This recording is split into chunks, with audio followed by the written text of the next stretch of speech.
On a presque douté de lui. Certains parmi vous ont certainement dû le voir comme étant une arnaque et vous aurez bien eu raison de penser cela de lui. 8 épisodes, 8 messieurs. Il aura fallu attendre jusqu'à l'épisode 8 de la saison en cours pour le voir démontrer quelque chose d'intéressant et vraiment sérieux, et c'est à l'épisode 9 qu'on l'a vu prester de la plus belle des manières. Il est officiellement le seul pilier à avoir étalé une lune supérieure, seul en 1 vs 1. Information capitale, ceci depuis la création de l'organisation des Pathfinders. On a eu une petite démonstration d'entrée des jeux, mais quand tu apprends quelques temps après que c'était face à la version inoffensive de son adversaire à ce moment-là, la valeur de l'action en question crache direct.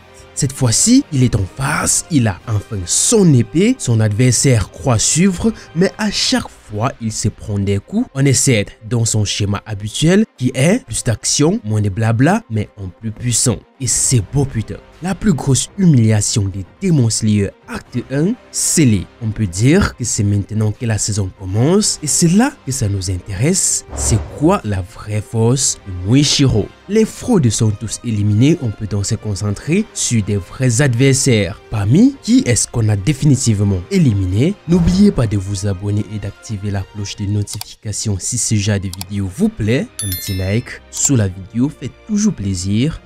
Let's go. Avant de nous jeter dans quoi que ce soit, je dois revenir sur un point que tout le monde sait à propos de Gyokko, la 5e lune. Beaucoup le traitent de fraude.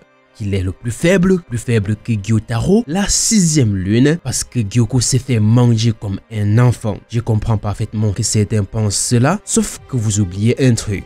Tengen a rivalisé avec la 6e lune sans la marque. Il est dit que ce pilier-là est le plus faible et ça, le classement ne tient pas en compte la marque. Donc, disons même que Muishiro, qui est logiquement ne serait-ce que légèrement plus fort que Tengen, sans la marque, si la marque fait passer Tanjiro qui ne fait pas le poids contre Daki à un Tanjiro capable de pourfendre Gyotaro, et très récemment le one-shot des 3 clones de la 4e lune, imaginez ce que cette marque aurait apporté à Tengen s'il l'avait eu et comment le combat se serait transformé par la suite.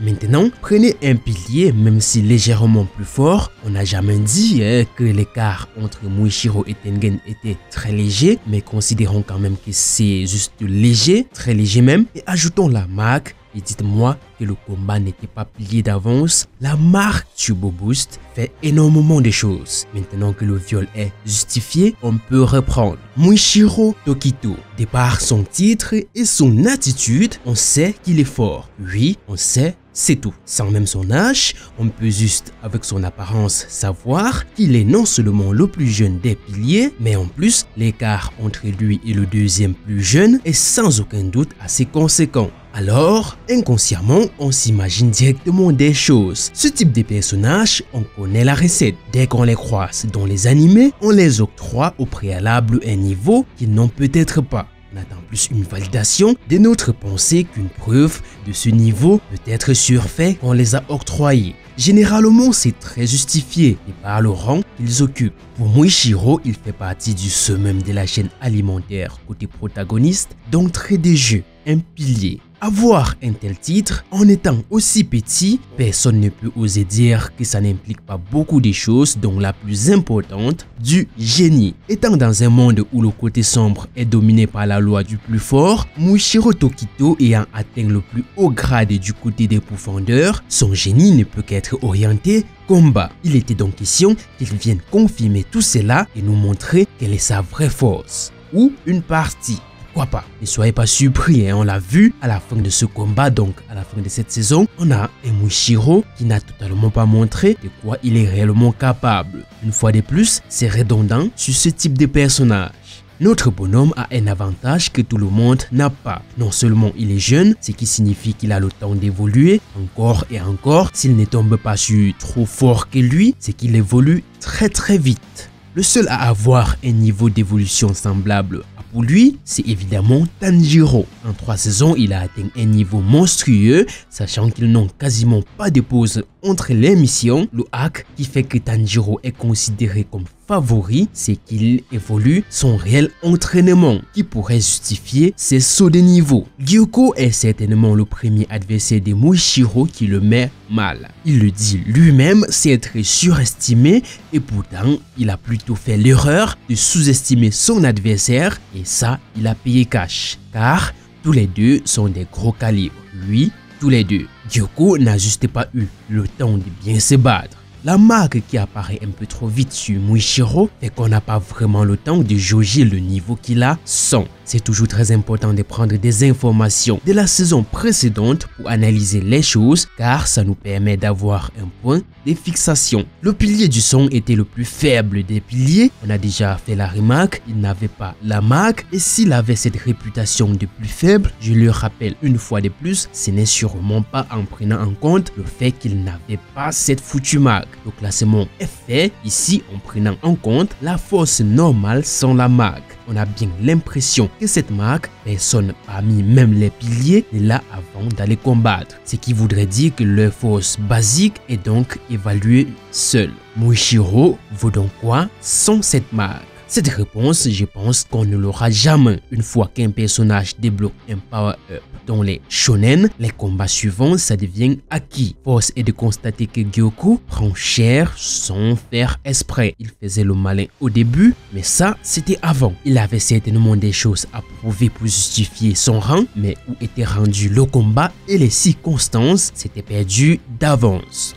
C'était plus ou moins évident que Muishiro finirait le combat seul. Tanjiro et les autres jeunes sont plus qu'en danger et un seul personnage disponible au village est taillé pour aller leur porter soutien, le pilier de l'amour. Ce qui implique donc que Muishiro devait absolument battre Gyuko tout seul, même s'il n'avait pas eu la marque. On parle beaucoup des marques en oubliant la forme finale de Gyuko, qui n'a pas suffi. En vrai, on pourrait dire que ça n'a servi à rien car 2 secondes après, one shot, mais ses coups étaient plus intéressants et beaucoup plus rapides. Il a juste eu la malchance de tomber sur un pilier ayant un souffle pas commun. Son 6e mouvement est très intéressant. Il met son adversaire en situation aveuglante. Il fusionne presque avec la brume qu'il fait apparaître autour de son adversaire et le frappe à surprise. On est d'accord que cette attaque, sans même la marque, Gyuko se faisait également prendre. Jusqu'à preuve du contraire, il n'a pas réussi à dissiper une petite partie de cette brume. La vraie force de ce pilier est donc phénoménale. Il n'a jamais douté perdre contre la 5e lune, ça prouve à quel point il a confiance en cette force qu'il a en lui. Ok, on revient toujours sur le même cas, Gyuko aussi avait une confiance démesurée en sa force, mais les choses ne se sont pas passées comme prévu. Ok, on parle quand même d'un enfant qui, à part le passé, est allé un démon sans entraînement, qui se serait braqué psychologiquement pour ne recevoir d'aide des personnes en situation de danger, un état qui l'aurait permis d'atteindre un niveau pouvant le permettre de protéger et non d'être protégé. Erreur de jugement, il a failli payer sec. Il était très fragile au premier abord par rapport à son frère, mais il s'est caché en lui un côté bestial dont lui-même ne connaissait l'existence. Ce n'est pas une mauvaise chose d'avoir pris la mentalité de son frère et fermé la porte aux émotions car sans ça, il ne serait pas devenu aussi fort, en tout cas pas en si peu de temps. Il n'est juste pas un génie, il a travaillé dur pour atteindre un tel niveau. On peut donc dire que Muishiro sans la marque de profondeur devrait être en mesure de faire un combat très intéressant contre Gyuko, ce dernier en forme finale, avec sa vraie forme. Et même là, peut-être qu'il l'emporterait la toute fin. La venue de la marque était donc l'élément de trop et pour cette raison, Gyuko hors game. C'est le moment de ce pilier et c'est normal, enfin, c'est logique d'après les raisonnements shonen qu'il se tape une lune tout seul. Les personnages au plus haut potentiel font toujours ravage, sauf qu'il y a un petit détail. Ils ne deviennent jamais les plus puissants de l'œuvre. Yo, I ain't here for the money, I ain't here for the fame. Though it might be nice to own a jet plane, I'ma do it all for you.